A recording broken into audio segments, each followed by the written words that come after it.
Alright, Anime Recap Guy is back with yet another exciting step in Kotoko's journey. Let's go right in.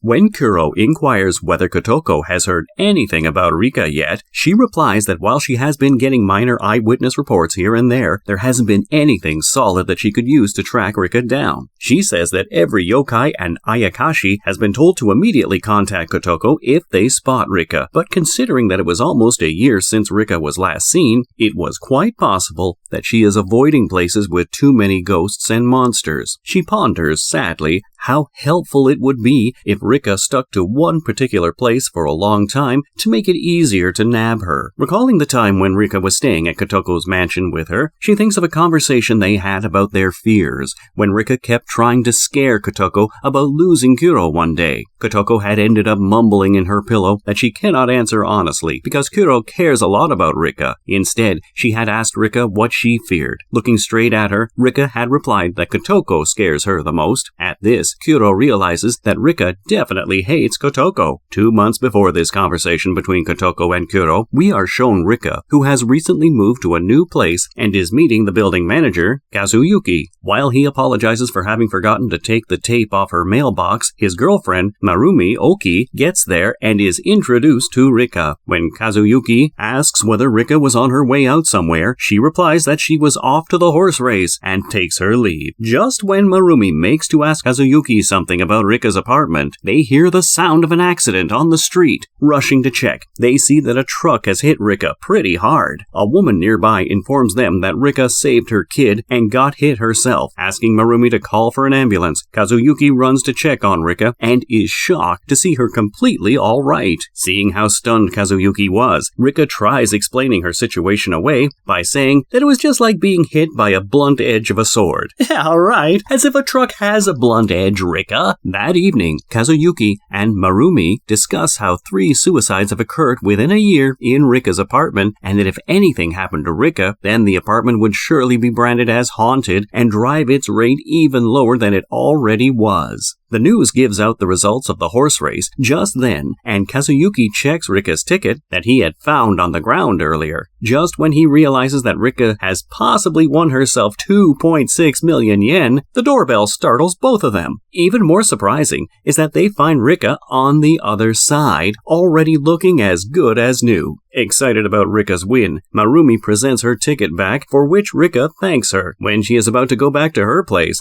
Marumi asks whether she would like to have a drink with them instead. Once inside, the conversation shifts to the 3 suicides that made it easier for Rika to rent her apartment. Kazuyuki and Marumi fill Rika in about the situation surrounding the earlier suicides, when she said that there could be a logical explanation to them instead of supernatural reasons. The first victim, they say, was a single guy in his 40s, and he took his own life because he couldn't handle the pressure at work. With a lower rent and a bad reputation about the apartment, it became accessible to people with dark histories, like its second victim, a woman in her 20s who suffered a brutal breakup. Marumi says that the woman attempted a fresh start at life, but failed in 3 months. The third victim, interestingly, was the ex-boyfriend of this woman. He was almost 30, and there seemed like there was no reason for him to end his life. Kazuyuki notes that while it can't be pure chance that the guy ended up in the apartment where his ex-girlfriend died, it would also be absurd to think that he moved in there on purpose. Marumi adds that while the first 2 suicides had already created enough bad reputation for the apartment in question, the third one completely sealed its fate as stigmatized property. Hesitatingly, she asks Rika why she moved into such an apartment,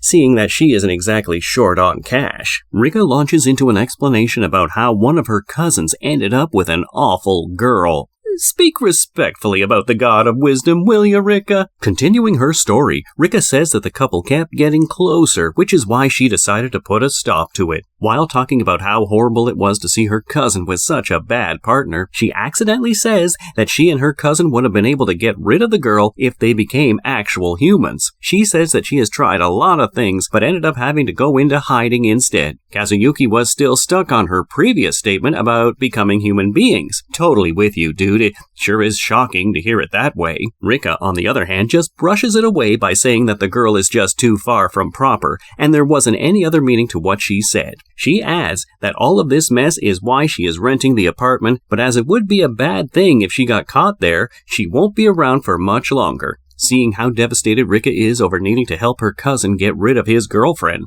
Marumi realizes that this cousin must mean a lot to Rika. Well, yeah, more than a lot actually, right? The next morning, Kotoko gets there with Kuro and she realizes that Rika has managed to leave. She introduces herself and Kuro to Kazuki and Marumi instead, and then asks to be shown the apartment Rika vacated. Upstairs in the apartment, Kuro asks whether Rika had mentioned anything about where she planned to go. Not wanting to tell Kuro about how she wanted him to break up with Kotoko, Kazuyuki just says that Rika did not give him any details. Meanwhile, snooping around the whole place for any trace of Rika, Kotoko laments that Rika might not make the same mistake of staying in the same place for a long time anymore. Thanking Kazuyuki for his help, Kotoko hands over her contact details, requesting him to let her know if he recalled anything about Rika, or also if he was in any trouble. And then, just like Rika had predicted, Kotoko explains the deaths in the apartment have no supernatural cause to them. She says that the first victim had his own reasons to bring about the end of his life, and the second victim had a tough time emotionally. The third one, it seems,